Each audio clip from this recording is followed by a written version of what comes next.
ago, Easter, 2015, and I had been raised Catholic and feeling a void, like I was missing something. And I tried a Lutheran church for a little bit, and I still felt as though I was, something was missing. And just so happens that I ended up in this parking lot on Easter of last year, 2015.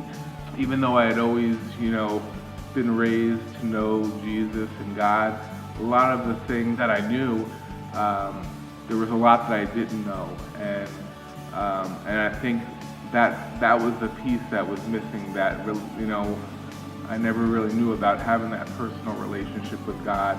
I never really learned about repentance. I never really learned about those things, and that is really what drew me here. Knowing in the past what confession was, but not necessarily what repentance was, and what the main, that to me there's a huge difference between the two.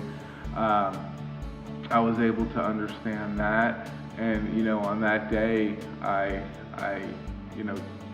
gave myself to Jesus. Being made new to me is kind of like almost doing a 180, like turning away from your past life, things that were acceptable to me before.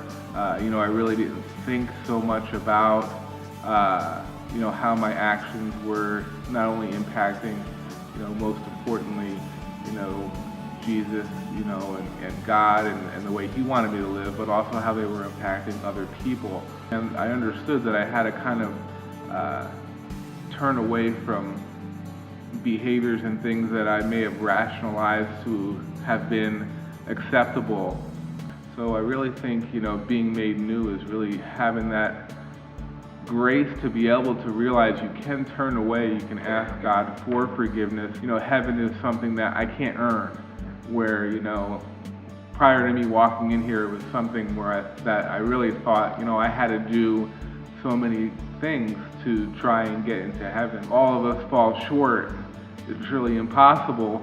So I think that's one of the reasons I was missing something. There was something, a void, because no matter what I did, then something would happen and you'd fall back a little bit, and that's kind of what you focus on. And then I had that guilt and that kind of drew you down. Turning away from that now, I have the understanding, that belief, and that faith that, I can talk to God, ask for forgiveness, and He'll forgive me, and then I can move on. I don't have to dwell on it. I don't have to feel that guilt, because my sins have been paid for. My name is Michael Burgher, and I have been made new.